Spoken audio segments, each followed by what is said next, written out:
Hello, Knox County students. I'm Megan Hannaford and I teach at Bearden Middle School. Today's lesson is based on the week's 5 and 6 assignments in the My School unit for Level 1 French. If you don't have the assignments, they can be found by visiting the KCS World Language Department website at knoxschools.org. On the World Language Department page, click where it says World Language Student Resources.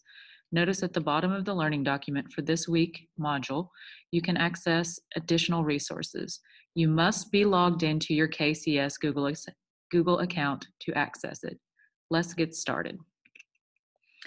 The previous lesson for weeks 3 and 4 covered the My House unit. These lessons focused on home vocabulary, describing rooms and items in a home, and discussed activities done in different rooms of the home.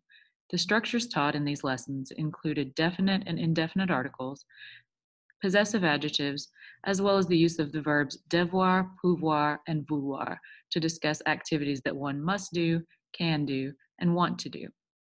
Other structures included the verbs aller, faire, venir, and contractions with a and de. In today's lesson with partitive, we will again see these contractions with de and definite articles. The resources for today's lesson included Quizlet vocabulary practice. This practice aligns with our newly adopted textbook, T'es branché, Level 1, Unit 3, Lesson A. Structures reviewed in today's lesson included the verb avoir, a very important verb in the French language. In the video with Vincent, or Vincent, he goes through the conjugation or different forms of the verb avoir and points out important pronunciation tips. Avoir is used very often in French. It is used in literal expressions that translate more or less word for word, but is also used in many idiomatic expressions.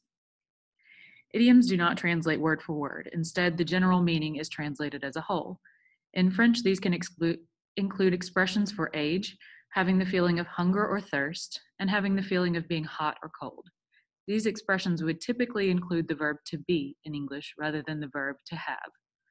The resources posted this week ask you to complete a GimKit where you fill in the correct form of the verb avoir in different idiomatic expressions. Another idiomatic expression we will review in today's lesson deals with having the need of something, avoir besoin de quelque chose. We will review it in the context of what materials you need for different classes. Our final section of today's review will focus on the partitive, which is used to talk about taking or consuming part of something rather than the whole. I will talk through some specific examples with food. Your resources for this week's lesson included Kahoot and GimKit practice activities reviewing the partitive. In the partitive, you will see contractions with de and the definite article, and I will point these out where the contractions change to de in sentences using negation. Let's get started. À l'école. Qu'est-ce qu'il y a dans la salle de classe?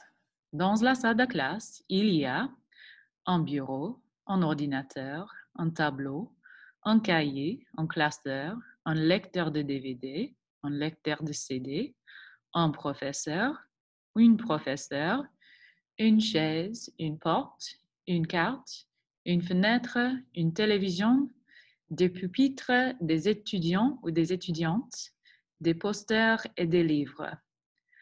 Vous voyez qu'il y a des noms masculins en bleu, des noms féminins en rouge et des noms pluriels. Voici quelques exemples d'une salle de classe. Qu'est-ce qu'il y a dans la salle de classe? Il y a un tableau noir, un tableau blanc. Il y a beaucoup de pupitres, beaucoup de chaises. Il y a une carte. Mais dans cette salle de classe, il n'y a pas d'étudiantes.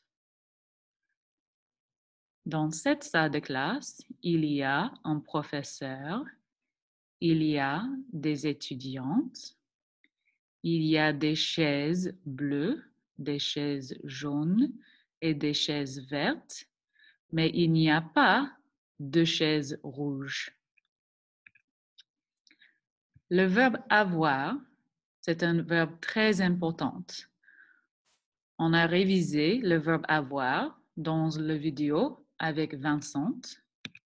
Et voici les formes du verbe avoir. Ça, c'est la conjugation du verbe avoir.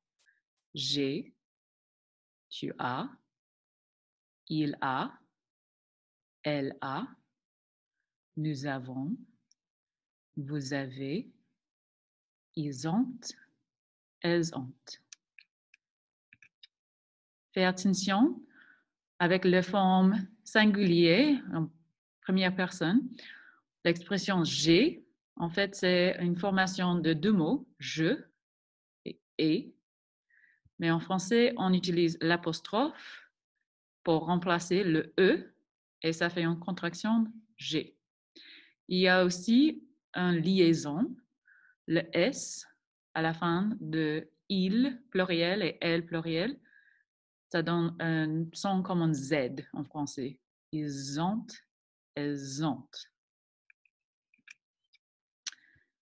Comme je vous avais dit, j'ai a beaucoup d'usages dans la langue française et il y a beaucoup de traductions littérales où on peut utiliser le mot ou l'expression j'ai. Par exemple, j'ai un frère, j'ai deux sœurs, j'ai un chat et deux chiens, j'ai les cheveux blancs, j'ai les cheveux noirs, j'ai les yeux verts, j'ai les yeux bleus.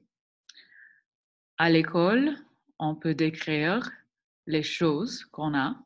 J'ai un crayon, deux stylos rouges et trois livres noirs. Dans ma famille, je peux dire que j'ai un frère ou j'ai deux sœurs. Pour les animaux domestiques, je peux dire j'ai un chat et deux chiens. Et à l'école encore, je peux dire que j'ai la science à 10 heures, ou j'ai les maths le lundi et le mardi à 9 heures. Voici quelques exemples avec les fournitures scolaires. J'ai 4 stylos.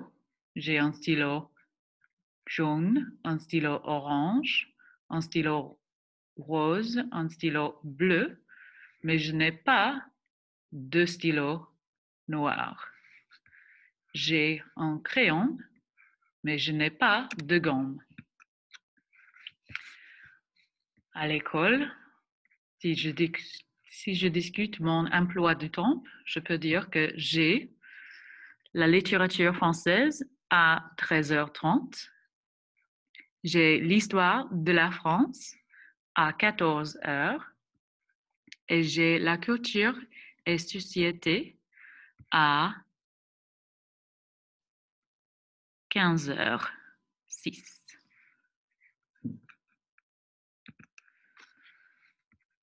Dans les expressions idiomatiques, je peux aussi utiliser j'ai. Par exemple, j'ai 11 ans, j'ai faim, j'ai soif, j'ai chaud, j'ai froid. Et pour un garçon ou pour une fille, on peut aussi dire qu'elle a 14 ans, il a faim, elle a soif, il a chaud ou elle a froid. Pratiquez. Vous allez lire et traduire les phrases français à anglais. Je vais expliquer juste une seconde en anglais. I'm going to pause for just a second to explain. In English, this would be a good time for you to pause, either write these down or speak through these exercises. We've started fairly easygoing from French to English, writing down some expressions, just using avoir to talk about literal translations. These are going to translate more or less word for word, and then some figurative expressions, some of our idiomatic expressions in French down here. So pause the video for a second, try to translate these to English, and then check your answers on the next slide. OK, on continue. Voilà, vérifiez vos réponses. Il a un stylo, oui. J'ai une gomme. Elle a un classeur. J'ai 14 ans et il a faim. Avoir besoin de quelque chose, c'est une expression qu'on utilise en français. De quoi tu as besoin? J'ai besoin d'un, d'une ou des quelque chose. Vous pouvez aussi dire qu'est-ce qu'il te faut pour une classe. Il me faut quelque chose. Alors, par exemple, pour la rentrée, j'ai besoin d'un classeur, d'un cahier, d'un stylo, d'un crayon, des crayons de couleur, d'un compas, d'un taille-crayon, d'un sac à dos, d'un cartable. Pour la rentrée, j'ai besoin aussi d'une gomme, d'une calculatrice, des feuilles de papier, d'une trousse et d'une règle. Alors, pour les cours, pour les maths, par exemple, j'ai besoin d'une calculatrice pour les maths. Il me faut un stylo rouge pour l'anglais. Pour tous mes cours, j'ai besoin d'un crayon, mais pour mon cours d'histoire, j'ai besoin d'un stylo bleu.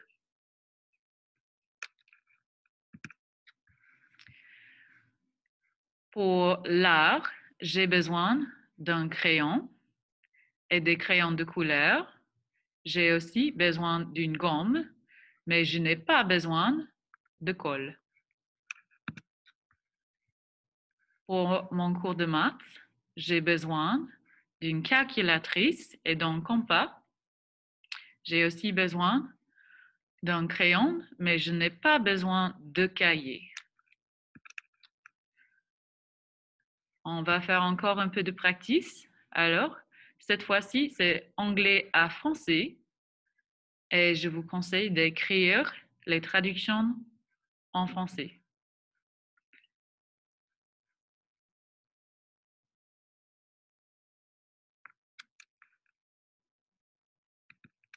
Voilà, vérifiez vos réponses.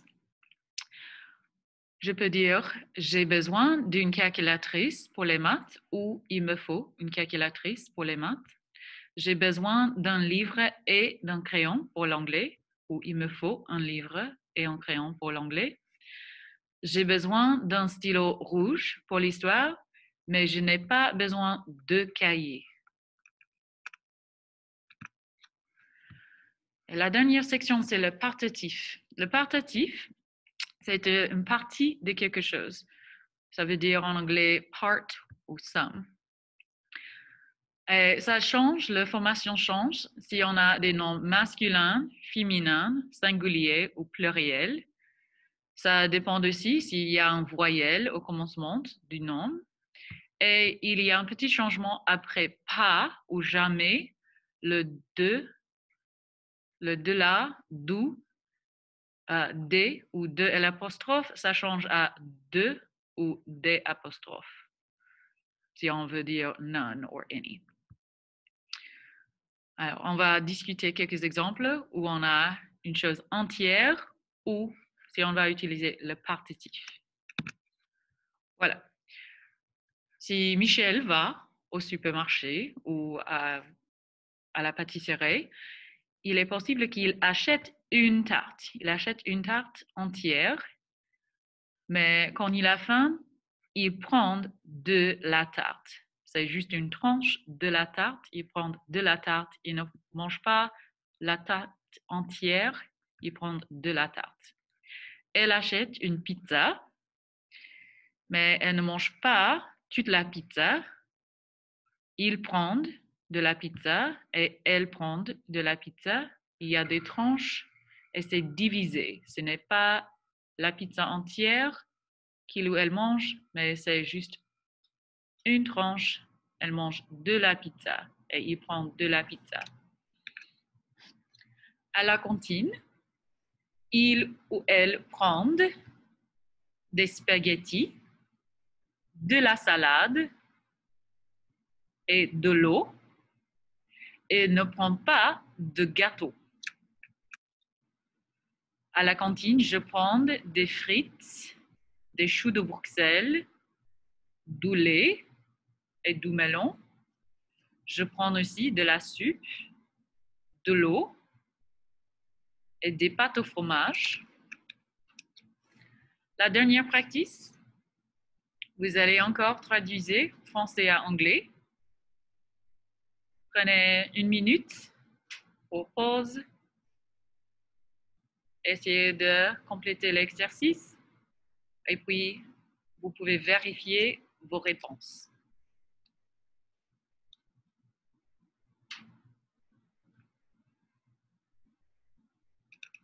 Voilà, ce sont les traductions. Elle prend du café. Elle prend, she has or she takes du café, some coffee, et de la tarte, some tart or pie.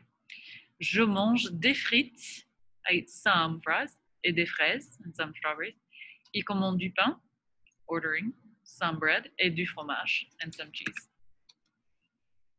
Alors, c'est bien, c'est terminé la révision de notre leçon. In this lesson, just to review, we went over the conjugation of the verb avoir, where we can use this verb to express things like a literal translation of things that I have with me or classes that I have at certain times. I can also use it in idiomatic expressions with my age, having the feeling of hunger or thirst, or having need of something, using the expression avoir besoin de. We've talked about using the partitive to talk about enjoying ordering or eating some of something rather than the entire thing. And then our next lesson is also going to be in the unit of school. It's going to focus on time, the verb être, and the expression il faut. That's all for today. Thank you for joining me. And until next time, à la prochaine. Merci beaucoup.